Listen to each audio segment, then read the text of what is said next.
Mais je savais, Hugo, mon gars, je savais. Je réfléchis à ce que tu dis. Il écoutait même plus. Les lunettes là avec la cheville. Vous pensez il a posé son casque ou il est encore sur ses oreilles? Et là, la pose de casque, il a allongé le siège là, il a dit. Julien. Oh punaise. Eh mais l'IA c'est devenu... Oh.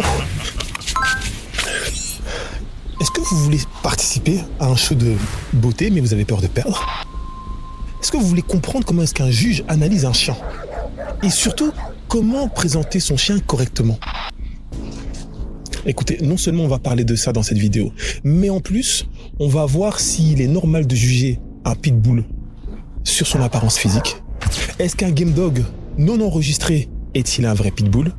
Et à quoi servent les fédérations comme l'ADBA et l'UKC? Yo, what's happening here? C'est Junior Big Black Boy et comme d'habitude, vous êtes sur la chaîne Sport for My Pitbull. C'est parti! Yo! What's happening here?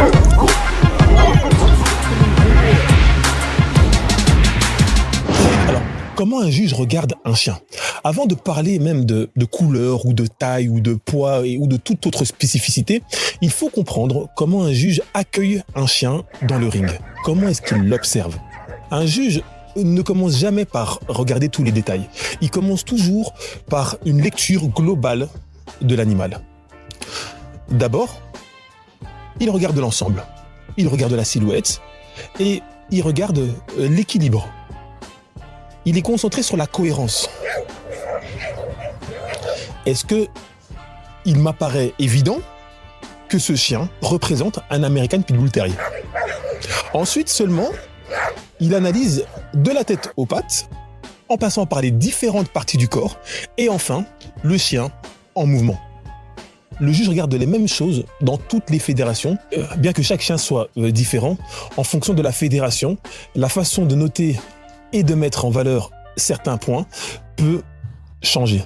Si vous ne comprenez pas cet ordre-là, vous ne comprendrez jamais pourquoi certains chiens sont classés sur le podium et certains chiens ne sont pas mis sur le podium.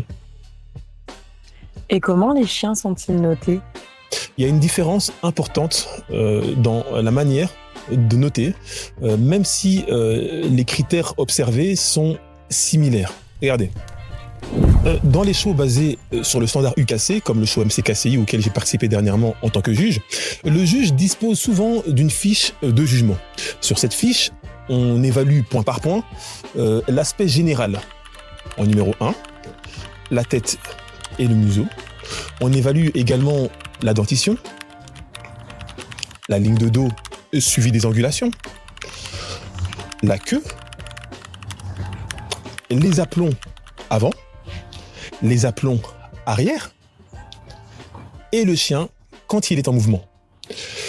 Cette fiche est ensuite remise aux participants, ce qui permet de comprendre les points forts et les points à améliorer dans ces sélections ou ces reproductions de chiens dans le futur. En ADBA, le fonctionnement est différent. Le jugement repose sur un système à 100 points. L'apparence générale compte pour 20 points. L'attitude et le comportement comptent pour 10 points.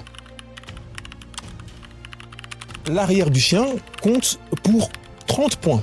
C'est certainement la plus grosse section axée sur la façon dont l'arrière soutient le mouvement et la puissance. L'avant du chien compte pour 20 points. La tête et le cou comptent pour 15 points. La queue et le poil comptent pour 5 points. Donc la queue et le poil ne sont pas à sous-estimer, mais regardez bien que la tête et le cou qui comptent pour 15 points, ce n'est pas énormément. Alors que l'être humain, de manière générale, juge très facilement un chien juste quand il voit sa tête. Parfois, il va voir le chien, il va estimer que le chien n'a pas une belle tête et il va dire « Ouais, mais comment est-ce qu'on a pu le classer sur le podium ?» Mais il faut se poser beaucoup plus de questions que ça, parce qu'il y a beaucoup plus de critères à observer, suivi évidemment de l'aspect général des chiens, avant de trancher sur qui va remporter la troisième, la deuxième, la première place du Best in Show. Et sur le terrain, le juge observe et tranche sans fiche obligatoire à remettre. Il se sert de son expérience pour faire la part des choses dans son jugement, axé sur la manière dont il a étudié son cursus pour devenir un juge ADBA. Il faut aussi comprendre une chose importante. Les événements ADBA regroupent souvent énormément de chiens, parfois près de 200 chiens. La logistique et le timing peuvent expliquer ce fonctionnement. Les juges ADBA rappellent souvent que les participants peuvent venir les voir après le show pour poser des questions sur le chien qu'ils ont présenté, et c'est très aimable de leur part. Maintenant, moi je constate, en étant régulièrement sur le terrain en tant que spectateur et également de participant, que les personnes sont souvent timides ou ont des problèmes de langue, ce qui limite la communication entre les participants et les juges après le show. Puis si tous les participants allaient poser des questions sur leur chien après le show, on se retrouverait à nouveau dans un problème de timing et donc d'organisation. Dans tous les cas, sachez que les juges des différentes fédérations observent les mêmes fondamentaux. Mais quelle apparence doit avoir le chien? Il doit être conditionné? L'American Pitbull Terrier doit avoir une apparence athlétique. Elle doit être robuste, mais pas excessivement massive, pas excessivement frêle, juste bien athlétique. Chez l'adulte, on recherche un chien svelte, musclé, avec une musculature lisse et dessinée. On peut deviner ou apercevoir légèrement les côtes et la colonne vertébrale, tant que les hanches ne sont pas visibles. Un chien bien athlétique ou bien conditionné aura peu de gras et ce sera pas du tout choquant de voir son épine dorsale. Par contre, si les hanches apparaissent significativement, c'est souvent qu'on est en dessous du poids de conditionnement idéal. Ces indices vous donnent une indication très claire du conditionnement que vous pouvez viser lors de votre préparation pour le show auquel vous participez. Chez le chiot, c'est différent. Le chiot doit être bien nourri. Il ne doit pas être sec. Ça ne doit pas être une espèce de mini-adulte. Il faut arrêter de vouloir un corps adulte sur un chiot. Laissez-le grandir calmement. Il aura 10 à 15 années de vie devant lui, pendant lesquelles vous pourrez exploiter son potentiel et satisfaire son bien-être. Et pourquoi certains chiens sont bien mais ne gagnent pas? C'est ici que naissent beaucoup de frustrations. Certains chiens ont de très belles pattes avant, de très belles pattes à l'arrière, de bonnes angulations, une belle ligne du dos, une queue très correcte. Ils cochent presque toutes les cases et pourtant, ils ne gagnent pas. Pourquoi? Parce qu'en conformation, on ne juge pas une addition de pièces successives. On juge une synthèse. Un chien peut être très bien construit, mais ne pas incarner l'image du pitbull dans son ensemble. À l'inverse, un chien typé pitbull peut traîner quelques petits défauts, de multiples défauts, mais représenter beaucoup mieux le standard de la race. Le pitbull n'a jamais été sélectionné à l'origine pour un physique, mais bien pour sa fonctionnalité et son mental. C'est pour ça qu'il existe plusieurs morphologies valables. Plusieurs morphologies peuvent remplir les conditions initiales de la sélection du pitbull. Chaque juge a aussi sa manière d'interpréter le pitbull. Et ça, c'est pas une question de copinage. Dans les shows, c'est pratiquement impossible que les juges ne connaissent aucun participant. Surtout dans le monde actuel avec Internet. Tous les plus grands passionnés s'observent, se likent, ou discutent parfois sur Internet. Donc, partout où on va, on connaît toujours des gens, mais il faut rester professionnel pendant la mission. Ne pas choisir un chien pour faire plaisir à un ami, mais ne pas pénaliser le chien de quelqu'un que l'on connaît juste pour éviter les problèmes. On sélectionne les meilleurs chiens du show ce jour-là et on les classe. C'est tout. C'est une lecture globale liée à l'expérience et c'est pour cela qu'il y a des juges différents dans un même événement. C'est pour permettre une analyse qui varie d'un juge à un autre. Et qu'en est-il des couleurs du pit, sa taille et son poids? Les couleurs. Alors là, on va faire une mise au point très claire. Physiquement, pratiquement toutes les couleurs sont acceptées chez l'American Pitbull Terrier dans toutes les fédérations. Oui, le bleu est autorisé chez le pitbull. Vous pouvez le voir dans la charte des couleurs de la DBA. Vous verrez le nom exact des différentes couleurs régulièrement observées. En revanche, là-dessus, les standards ADBA et UKC sont très clairs et unanimes. Le merle est immédiatement, automatiquement disqualifié. L'albinisme est également disqualifié. Peu importe la beauté du chien, peu importe ses points forts, ce n'est pas négociable. Il y a aussi les chiens tricolores qui sont autorisés. Mais il faut bien avoir en tête que tricolore n'est pas une couleur, mais par définition, un ensemble de 3 couleurs. Ça peut être, par exemple, chocolat, éthane et blanc. Mais il existe d'autres combinaisons de couleurs qui nous amènent à un chien tricolore. Et c'est totalement accepté. Au niveau de la taille et du poids, les standards donnent des tailles et des poids d'indication. Du moins, il est précisé dans le registre UKC. Chez les mâles, on se situe généralement autour de 45 à 53 cm au garrot.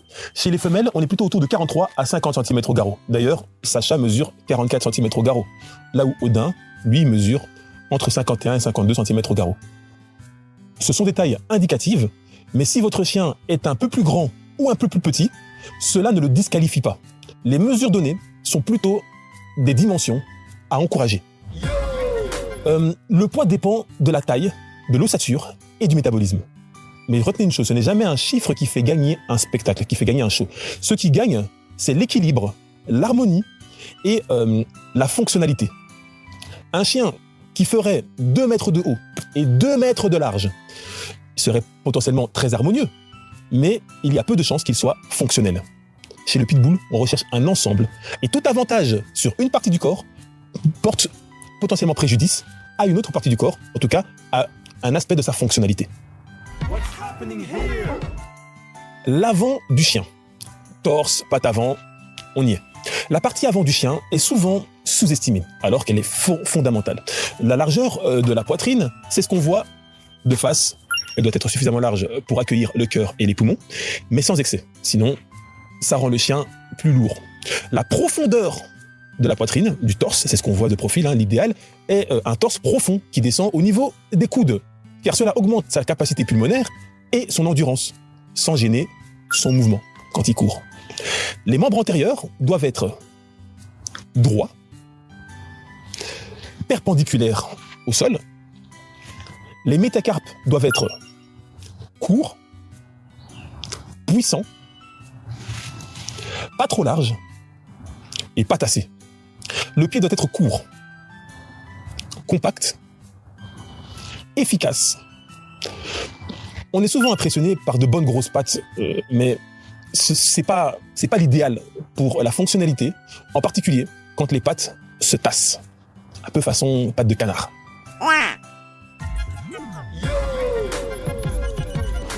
La ligne du dos. Je juge le dos en 3 temps. D'abord, la ligne en statique. Ensuite, il y a la résistance sous la main. Il faut une résistance stable, un dos qui assume. C'est pour ça qu'on touche le chien, souvent quand on le juge. Et surtout, la tenue du dos en mouvement, quand il se promène à côté du handler. On ne veut pas d'un chien qui s'écroule. On veut un chien qui assume son corps. Pour ce qui est de l'arrière du chien, les hanches, angulation, les hanches doivent être longues, légèrement incliné, sans exagérer, parce que là, tout doucement, il y a des gens qui commencent à prendre de mauvaises habitudes et à sélectionner des chiens de plus en plus inclinés à l'arrière, et c'est pas ce qu'on veut. Donc il faut faire très attention à ne pas tomber dans un effet de mode, parce qu'on critique les gens d'internet, mais on pourrait se retrouver à faire de l'hypertype, même dans l'American Pitbull Terrier. Il faut qu'elles aient une largeur adéquate, et puis les angulations à l'arrière ne doivent être ni trop droites, parce que sinon on dit qu'il y a un manque, on parle d'un manque d'angulation, ce qui va faire que le chien va manquer de propulsion dans sa fonctionnalité, et ni trop souples, parce que si elles sont trop souples, trop en toboggan, ça va mener à des instabilités. Le juste milieu donne puissance, souplesse et endurance. Au niveau de la queue, il faut que la queue soit ni trop courte, ni trop longue. L'idéal, c'est que la pointe de la queue touche le début du jarret, le début des jarrets. Ni trop courte, ne pas être trop longue. Une queue peut s'enrouler sous l'excitation, mais genre légèrement, mais il ne faut pas avoir un chien avec une queue de cochon, parce que là, ça devient un défaut très, très éliminatoire. Et quelle attitude le chien doit avoir dans le ring? Le chien doit être sociable envers l'être humain, intéressé par son environnement. Le chien doit être alerte. On veut un chien éveillé qui s'intéresse au monde qui l'entoure. Un certain degré d'agressivité entre congénères existe dans la race. Mais un chien constamment énervé va empêcher une analyse correcte de la part du juge. Donc, ce n'est pas très pratique. Si vous avez un chien qui est très excité et que le juge vient vous voir, c'est votre tour, et que votre chien est constamment excité, qui va dans tous les sens, si le juge il est vraiment affûté, qu'il arrive à prendre les informations qu'il a à prendre, ok, il se peut même que vous gagnez, que vous remportez un best in show de cette manière-là. C'est déjà arrivé plein de fois. Mais attention, parce que vous pourriez manquer de permettre au juge d'observer chaque détail de votre chien. Qu'est-ce qu'on doit savoir sur le rôle de celui qui tient la laisse? Le rôle du handler. Le handler a un rôle énorme dans la présentation du chien. Le handler, c'est celui qui présente le chien. Ça peut être le propriétaire ou quelqu'un qui a été sélectionné pour ça par le propriétaire. Mais en général, tu te dois de connaître ton chien, savoir ce qui le met en valeur, quels sont ses défauts, à éviter de mettre en avant, en lumière. Gérer la laisse, comment tenir ton chien, très important. Et préparer le chien physiquement avant le jour J, chose que seul le propriétaire peut faire, indépendamment du fait que le handler le présente le jour J. Ah ouais? Et le conditionnement alors? Ne tombez pas dans la facilité de la sèche par la gamelle. Il y a beaucoup de personnes qui ont un chien qui n'est pas préparé et puis quelques jours avant, ils commencent à diminuer les gamelles, enfin les rations dans les gamelles des chiens. Ce n'est pas comme ça qu'on conditionne un chien, ce n'est pas convenable. D'ailleurs, ceux qui veulent vraiment savoir comment est-ce qu'on conditionne un chien, attendez à la fin de la vidéo, j'ai du nouveau pour vous et je pense que ça va vraiment vous intéresser pour savoir exactement comment préparer votre chien dans le futur, que ce soit en dehors de compétition pour avoir un chien en bonne et due forme, bien préparé, esthétique et répondre assez à son bien-être, à ses dépenses physiques qu'il est nécessaire de lui apporter, ou alors à obtenir le meilleur résultat pour le présenter à la fois en show de sport ou en show de conformité. Dans tous les cas, ne stressez pas.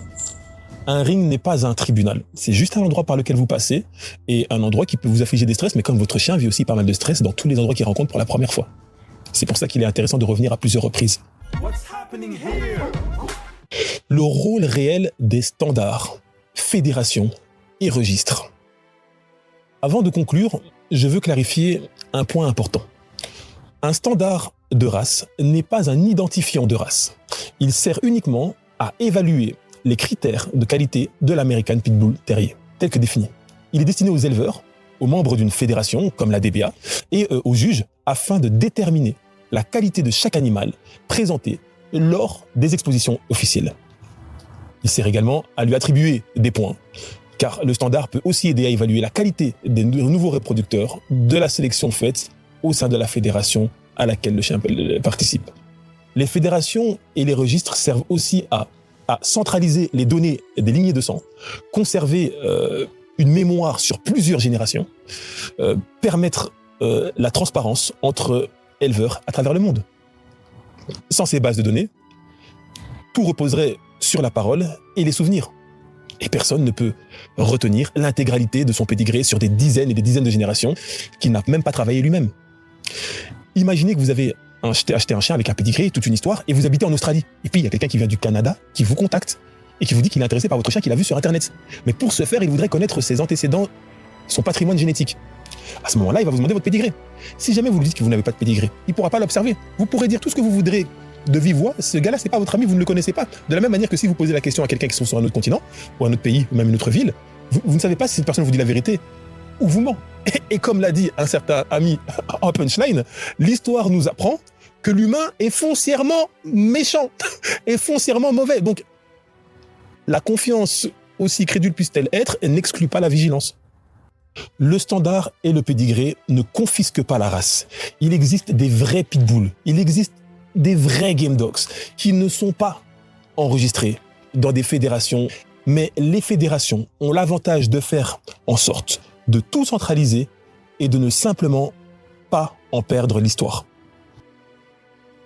Conclusion, le juge ne dit jamais « c'est un bon chien, c'est un mauvais chien ». Il dit « aujourd'hui, ici, dans cet environnement, voilà les chiens qui représentent le mieux le standard de l'American Pitbull Terrier ». Donc, revenez, progressez, apprenez et surtout, comprenez ce que vous présentez et comment le présenter. Alors, comme je vous l'avais dit plus tôt, les programmes de sport, les routines, conditionnement, prise de masse musculaire ou simplement routine de bien-être même pour des débutants, pour des amateurs, mes programmes sont à présent prêts et disponibles.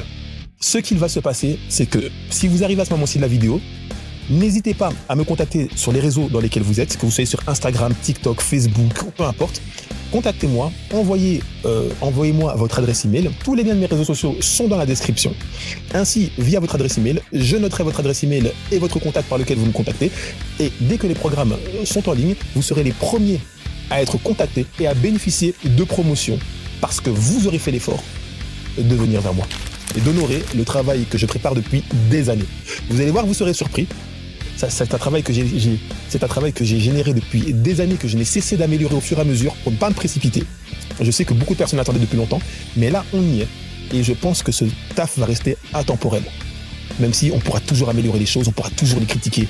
Mais là, vous allez enfin avoir un guide dans lequel tout sera vulgarisé. Ça veut dire que vous aurez des termes compréhensibles, vous aurez des issues de secours, des aides, mais vous aurez aussi des alternatives. Si votre chien n'aime pas ci, il y aura des alternatives pour faire ça. Il y aura plein d'explications. Toute mon expérience, mon vécu et tout ce que j'ai appris dans tous les endroits que j'ai fréquentés, eh bien, je vous les réunis dans un guide, un e-book en ligne ou un guide que vous pourriez même obtenir de manière en digital ou en physique pour l'obtenir ou les garder à la maison. Donc, n'hésitez pas à m'envoyer votre adresse email sur n'importe lequel de mes réseaux, Facebook, la page, le profil, l'Instagram, le TikTok, peu importe.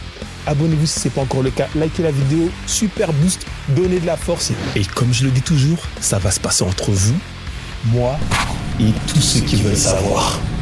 À plus.